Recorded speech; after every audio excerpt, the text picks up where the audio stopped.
Thank you very much for your time. Thank you very much for being here on TheBoxingBar.com, and welcome. It's a pleasure to be here. Thank you guys for having me. I've heard a lot about you guys, and it's really nice being here. Where were you born and raised? I was born in Ventura. I was raised. I was kind of going back and forth all over here, California. I lived in LA for a few years too. Lived here for a few years, then I moved to LA for a little bit, and then I moved to Canoga Park, and I was there till about when I hit junior high, and then after junior high, that's when I moved here, and then I haven't moved since. And what would you say your childhood was like being, raised, I guess, out of Oxnard? I went to a little school next to Malibu, because all the schools were filled up, and I was just raised with a lot of white people, you can say. And actually, I don't know, it was a little different. When I moved over here to Oxnard, it was a lot different than how I was being raised over there in Canoga Park. Meaning, there's the population here of Mexican Americans, or Mexican Latinos. There's a lot more here than how I was being raised over there. I'm not saying there was a lot of pure white people, but as of being raised, and it's a total different population, and over here I was more comfortable because it was a lot more of my people, and as in over there in Canoga Park, at the time I didn't see it any difference, because I was a young kid, but it was good. I didn't have a bad life. It was good. My mom had her regular job. Same with my stepfather. They all had a job. So I wasn't raised, I didn't have a bad life. I always had an okay life. What kind of a student were you in school? When I moved over here, that's when I started, I was in junior high over there in Canoga Park. My 7th grade year, I moved over here. We sold the house, and we actually bought my grandpa, Eduardo Garcia, the former trainer of Fernando Vargas, and my uncle Robert Garcia. We bought their house. They sold it to us. That's whenever they moved to their new house. Junior high, I hit 7th and 8th grade year here. I always had good grades. I think boxing kept me in line. Not that I was a bad kid or anything like that, but it kept me in line where I had to make a lot of sacrifices. I started boxing right away in my 7th grade year. 6th grade year over there in Canoga Park, I started boxing, introduced me to boxing. But when I moved over here, my grandpa, he told me, Mike Garcia, my other uncle, my brother, David Garcia, and my cousin, Danny Garcia. They told us that we're all going to start at the same time, and pretty much if we really want to do it, we're going to do it and go all out, give it our best. And we did, and I started off in 7th grade year here, and that kept me in line because after school, go straight to the gym. After the gym, go back and do homework, and then after homework, just go to bed in the same cycle every day. Even though we know that your family boxing, did that motivate you, or is that how you got into boxing yourself? Well, actually, you know what? Not really. I knew that of course, that my uncle was a boxer. My grandpa trained Fernando, and I used to go into the gym all the time. And when I would come in town to Oxnard, I didn't live here at the time, but when I would come, I'll see them training. And actually, I liked the sport, but it wasn't really that I really wanted to do it. But when I was over there and when I lived in Canoga Park, I was in soccer. I was enrolled in soccer for like 3-4 years. And me and my brother were. And my mom, I remember one day, I remember this day specifically. I remember we were in the car, and I was in the back seat with my brother. And my mom and my stepdad at the time, they asked us actually, what did we want to do? Did we want to get a job? I didn't know nothing, but she asked, okay, if you guys don't do a sport, you guys got to get a job. So pick a sport, pick another sport if you guys don't want to do soccer anymore, because I was tired of soccer. So she mentioned baseball, football, basketball, all the sports she mentioned, and she mentioned boxing.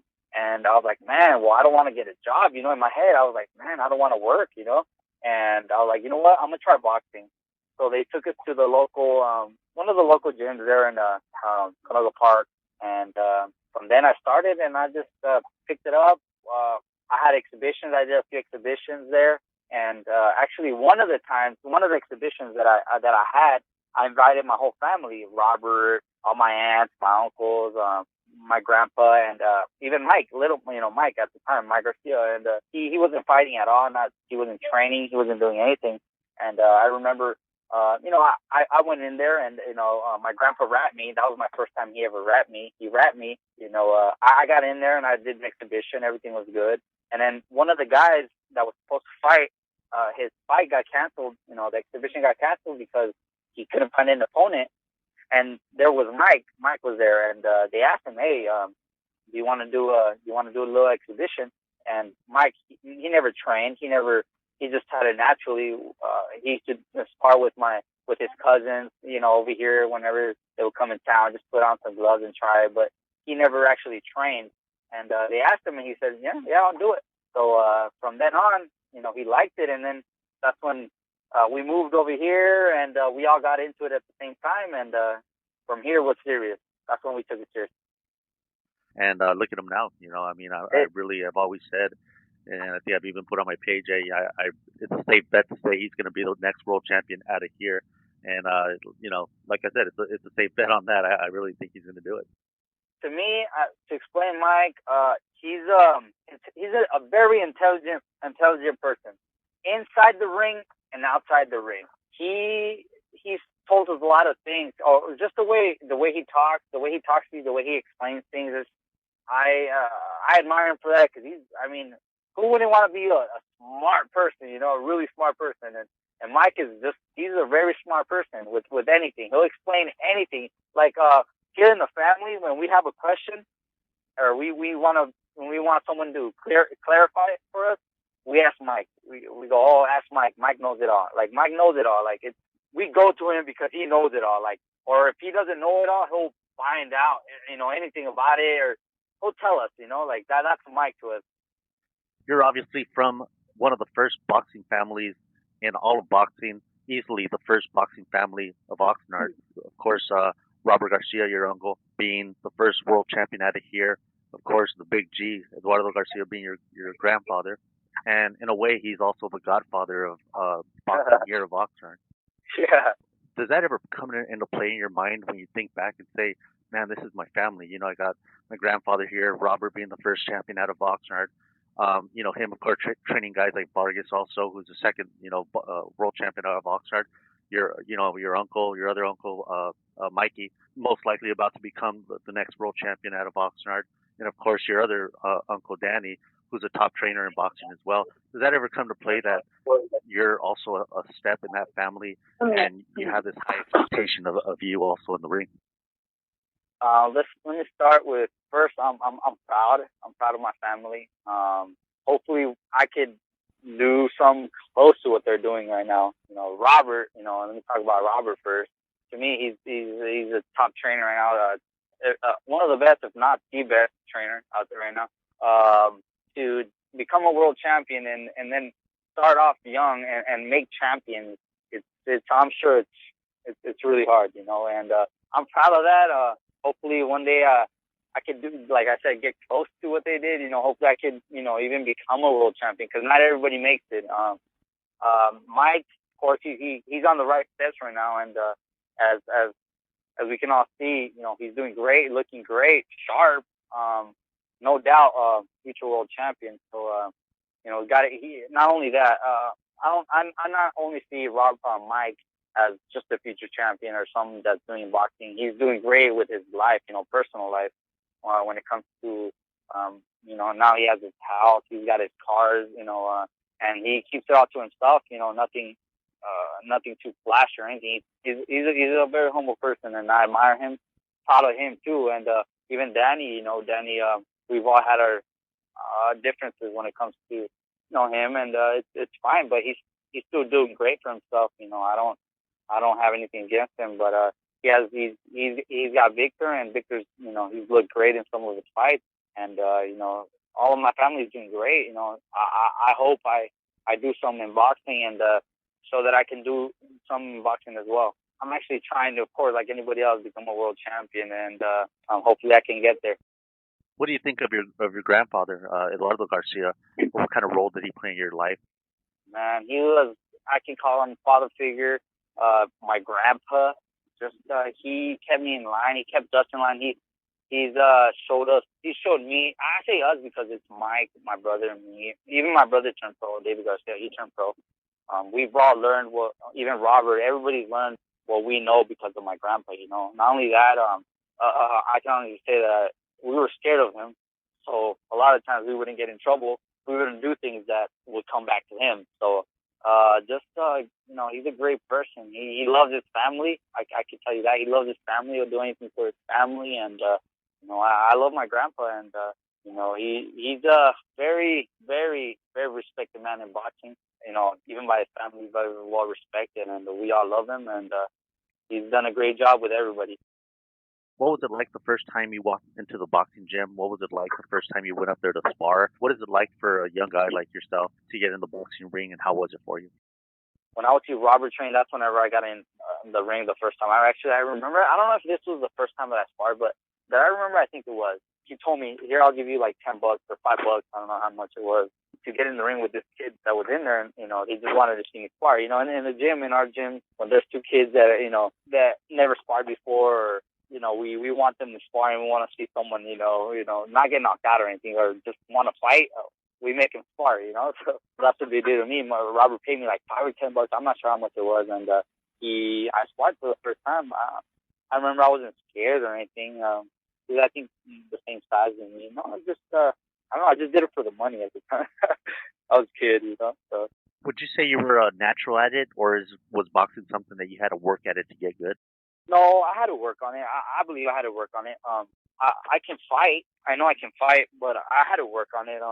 My great grandpa, he's the one that was on us most of the time. And, I really had to work on everything. I remember when I first started, I picked everything up because I wanted to learn so bad. So, I would do everything and anything, even now, of course. But I remember I would want to, learn. So I would even shadow box at home, things like that, And what was your amateur career like? What was your record at the end of when you were done with that? At the end, I did 40 fights, actually. We did 5 months because they didn't take this to a lot of the shows. We used to just, I remember like my 6th or 7th fight already was in a tournament. We didn't go to a lot of shows because my grandpa said that, we'd get a lot of fights in the tournament. So 40 fights to me is a little bit compared to a lot of other fighters. Like Brandon, he had like 300, 400 fights. Even Victor, another 300 fights. All the other kids, that we've trained with, they, like even now, Henny's Mendez, like 300, 400 fights in one book or something, Those are a lot of fights. That's a lot of experience. I only had 40 fights, and so far I'm doing good. And even Mike, he had like about 90 fights or 100 fights. That's still, to me, not that much, but look at where Mike is at now in the pros, Amateur is a lot different than the pros. Some people and some fighters in the amateurs are so good, but in the pros they don't make it, So in the amateurs, I think I got the experience from sparring and from my grandpa and Robert and them telling me and watching, and I think that helped me out a lot. We didn't have the amateur style where it was speed and all that. We had more of a pro style, so it kind of didn't mix in the amateurs. I lost, quite a few times, but never outpointed by like so much or anything like that because it was always a good fight. Your pro debut, what do you remember about the first fight, getting there to the arena, knowing that it was going to be this transition from being an amateur fighter with all the headgear, the bigger gloves, and the T-shirt, and then on top of all that, knowing that you had a big expectation of you because of who your family was and their background? What was that first day like for you? What was it like before you went through the curtain? I was very happy, actually. I was excited. I wasn't nervous at all. When I tell everybody that I wasn't, they don't believe me. But actually, I wasn't nervous at all. I was excited. At the time, I was signed by Top Rank. Cameron Duncan was my manager at the time. So I felt like I didn't need to worry about anything because I was with the right people. And my grandpa, Robert, I wasn't nervous. I was confident. I was confident that I had a good team, that I am, at the time, that I was headed with the right set. And I wasn't worried at all. Without the headgear and all that, it didn't worry me. Actually, I remember I told my brother I wanted to feel that, how it felt with little gloves, 8-ounce gloves, and how it feels to be in there. So I fought at the Hard Rock. My pro debut, I did my pro debut at the Hard Rock. It was I won, I think, in the second round with a body shot. I mean, it was pretty fun. I remember it as being fun, and just we were all happy. I was just happy that I was turning pro, and I was actually, not a lot of people get to turn pro or actually get signed by Top Rank and be in that spotlight, And at the time, it was just fun. I was excited.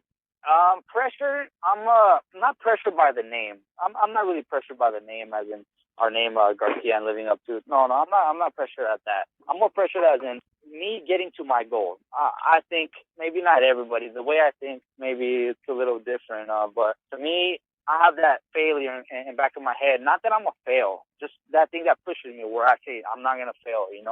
That's what motivates. It's more of that. More that I want to get to my goal. Boxing is my life, and I've been in it for so many years already. I don't want it to end. So that's why I train hard, and I want to make something out of boxing. And it's not really that the name of Garcia. That no, of course not. Of course, I would love to be in the spot where Mike is at right now, or be as successful as Robert is, of course. But I'm not them. I wanna put my name out there and say, yeah, okay, another Garcia did it, and I want to keep doing it, for my family as well. But it's not the pressure that my family is doing great. I mean, I'm glad and I'm proud of my family, but I want to do something for myself as well. A year after your pro debut there, you had a couple of losses and then stopped fighting for about, 2-3 years, and then you came back in the game. Did that layoff have to do with your losses, and did that kind of take away the motivation to keep going, and were you actually thinking of never fighting again? Yeah, actually I needed, I'm glad that I took that break. Those two losses, those weren't me. I remember actually, my first loss, I remember I fought with, I'm not sure what's his name, but anyways, Mike Peralta. Yeah, Mike Peralta. Okay, so I fought him, and it wasn't me. Like I didn't want to do it. Rick Lopez, one of the guys that, from the amateurs and everything that we know him through Victor and Brandon. He actually fought in that undercard, and I remember that night, day before on weigh-in, after weigh-in, we were kicking it in our rooms, and we're eating pizza or eating, and I was telling him, hey man, I'm trying to get motivated. I don't feel like I'm motivated enough. He's like, man, what are you talking about? You're about to fight tomorrow, dude. Get your shit together. He was telling me listen to some music, do something. I was like, yeah, man, and that's what I did on day of the fight actually. So I was shadowboxing. I was like, all right, then maybe I'm gonna get motivated right now when they start rapping me. They started rapping me, and I was like, Robert started rapping me, and I wouldn't get motivated. I just, oh man, I gotta want it, So I put some music, and 50 Cent was my favorite at the time. So I would put on 50 Cent music, the ones that would pump me up, and it wouldn't. I was like, fuck, damn. All right then. So I was like, okay, then maybe when I get in the ring, or I start walking out, my music comes out, then I'm gonna get motivated. So then I was waiting, and my music came on, and I was like, I wouldn't get motivated. I was like, all right, maybe when I'm in the ring, And I got in the ring, and it didn't happen. First round, same thing. First round happened, I was like, man, okay, maybe the next round I'll feel better. I'll throw a little bit more. And the second round, third, all that, it was a 6-rounder. And then the 6th round, that's when I actually tried a little bit, I lost. I didn't even feel the loss. It was more like I was, I don't want to say depressed. I wasn't really depressed. I didn't want to do it anymore. So the loss, I didn't feel the loss as an meaning it wasn't, I didn't care. Put it that way. Yeah, I didn't care that I lost. I just wanted to get out of there, and that's it. And then my next fight, I remember I told Robert, yeah, I'm ready. But I did it for the money. I remember I did it for the money. I needed some money at the time, so I did it for the money, and I lost. And after that, I was like, you know what? I'm not going to do this anymore. I would go to the gym here and there, but I would tell myself, okay, you're going to fight, and then I would say no anymore. And I need that long break, so just keep the break off. You come back after about a 3-year layoff or so, Pelos, and you come back, you get 4 wins. The first 3 by knockout, 4th one by decision. What do you feel about those wins, and how did you feel on your way back up that road that you were trying to hit in the first place? When I came back, I was so motivated, not that I'm not anymore, but at the time, I came back appreciating the game more, appreciating boxing, appreciating the sport in general, the fact that in those 3 years, I had to work, I had to, hustle for money. Not in that way, like drugs or anything. No, just, I had to come up with money, and I had to get that time alone made me appreciate the fact that right now I'm getting paid, good money, for boxing. And not only that, I spent, what can I say, 2 hours in the gym, another hour running, in the morning, another hour at night at running. It's time where most people spend 12-hour shifts like me, where it's not work, it's something that you love. I work staying fit, Yeah, we fight for a living, but I'm in shape. I feel good. the money's pretty good. It's decent for to live, and I don't know. I appreciated it, so that made me want to do it all as well. Like the fact that I was gonna do what I love and make decent money for it. That's pretty much what in life everybody does. Try to do. Make good money and do what you love, right? So that motivated me to come back, and I did, and I'm doing good so far. So I'm not planning on stopping. Would you say that during that 3 year layoff that there was something you had to find within yourself? You had to find yourself before you found the sport, before you found what you really loved, and before you really got motivated again. Is that what that layoff had to do with, and is that what you had to do to come back? I've actually never really been asked these questions before, but you could say that, because during those 3 years, I did have my boy, my little boy, Julian Garcia. I actually, had to go back to work. I helped Robert out as an assistant trainer. There's a lot of things that happened that, for example, I was working a good job. I had a good paying job, and it was a good job. I had benefits. I was getting paid pretty good. I had my own apartment, my own car, brand new car. I was doing that by myself. So it was a good job. And the thing was that I didn't see myself working. Not that it's bad, because everybody works. And as soon as I retire, I'm sure I'm going to get back to work with anything, because I know I was supposed to be fired. At the time, I was like, man, I'm not supposed to be working right now. I'm supposed to be boxing. There was just no way that I was going to get back into boxing, because I had a good job. I had to stay working because I had my boy, my apartment. I had bills, So I was like, man, there's no way. There's just no way I could get back into boxing. But I knew it was supposed to, So what happened was that I got in a really bad car accident. It was a head-on collision. I was going about like 70. I just didn't see the stop sign. I was on my way to work, actually, in the morning. What happened was I just didn't see – there's two stop signs. I just didn't see them. And I went through, and I hit another lady head on. It was she was actually about like 20, 30, because she was turning. So it was a non-stop turning lane left, and she didn't stop. So because she had no stop sign. So I got in a head-on collision, and from there, that's when a lot of things changed for me. I was in a hospital for like a week. I broke my sternum. I broke my collarbone. I had knee surgery, actually. Part of the car went inside my knee, and other minor bruises. So I was pretty bad. What happened after that was that it gave me time. I was on disability, so I was pretty much out. For like about 2 months. I actually got laid off after that. So what happened was that it gave me a lot of time. That's what pretty much gave me my next chance in boxing. It gave me a lot of time, and that's when I started helping Robert out. I actually started training myself because I had a lot of time, I started getting back in shape and helping Robert out, and from then on, just started working with him. And when I worked with Brandon, because I was helping train Brandon, I helped him train, I helped Robert train Brandon for Miguel Acosta, when he won the title. That was my first time in the corner, and actually when he won the title. So after that, that's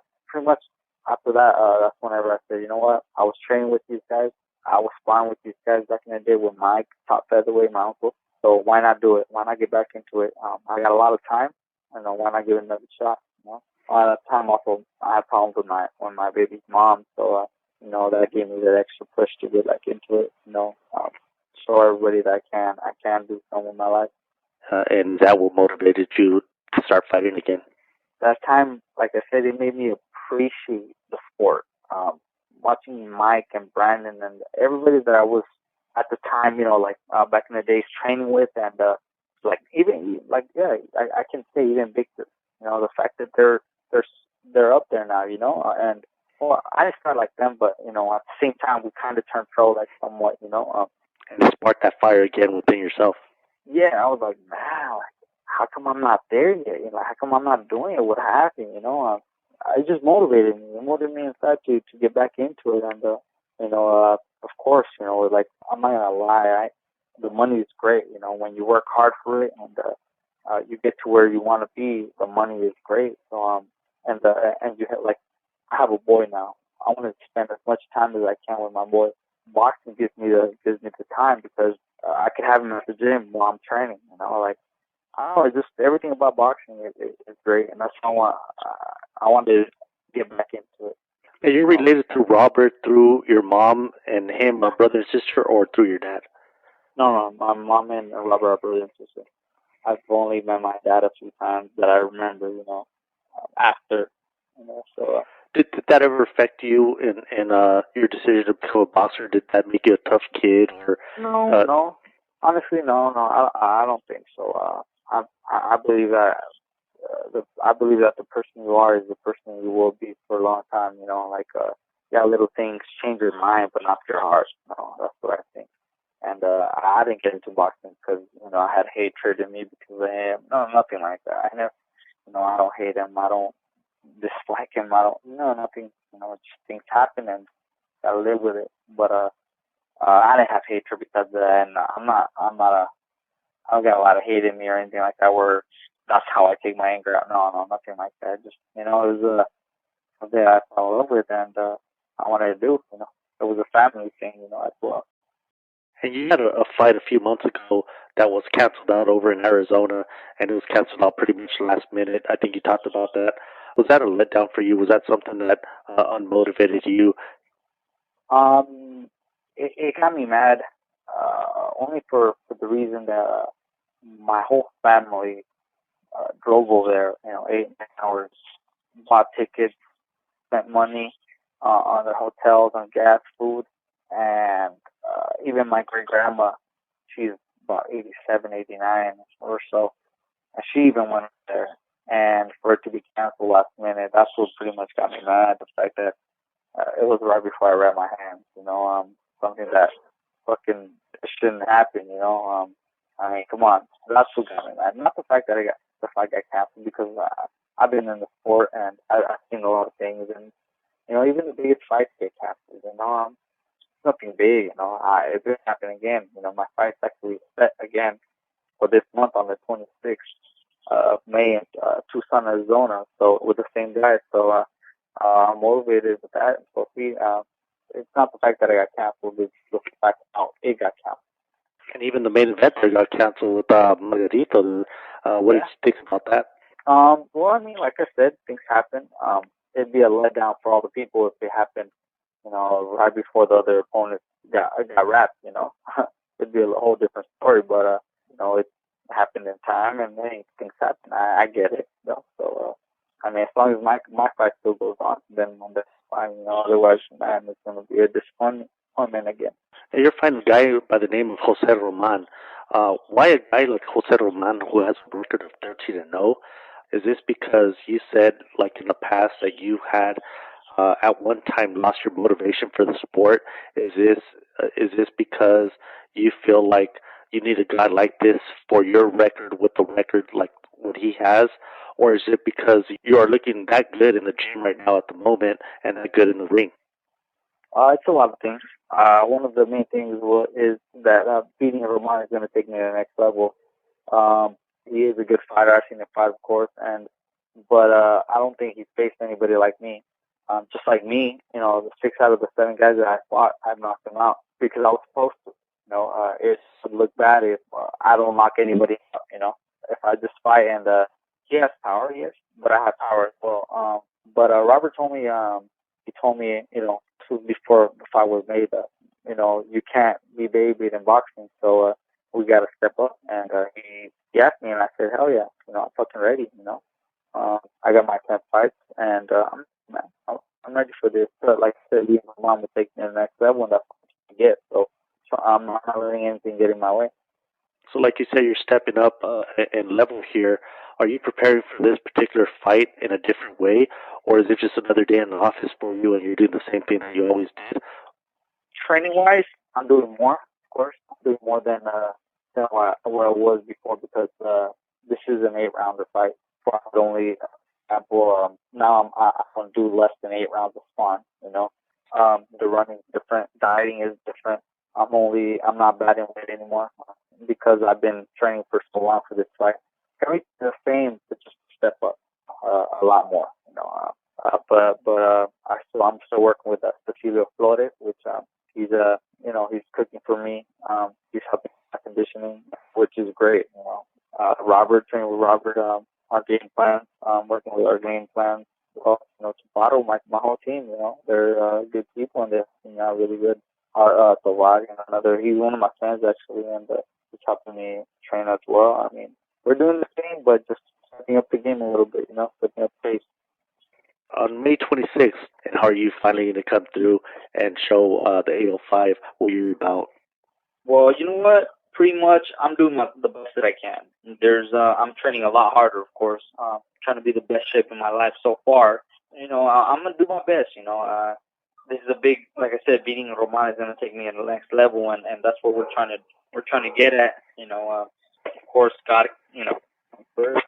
I'm trying my best, and I'm gonna be in the best shape of my life, and stick to the game plan. And after this, sky's the limit. Well, Javier, thank you very much, Pelos, for being on here. Thank you very much for your time, for being here on TheBoxingBar.com. I hope you the best of luck, of course, like I always do with all my 805 people. And you're always welcome here, man, to come back at any time for any reason. And thank you again for being here. No, I appreciate it, man. And actually, I want to say something. Thank you, TheBoxingBar, for having me here. And if anything, my fight might be televised. If anything, it's going to be a top-ranked card. For sure, going to be streamed online. So catch it there. Other than that, for sure, I'll be hitting you guys up again, and I'll let you know how it went, and get another interview from you guys. Thank you very much, brother, and for sure, you're always welcome here, man. Sounds good, man. Thanks.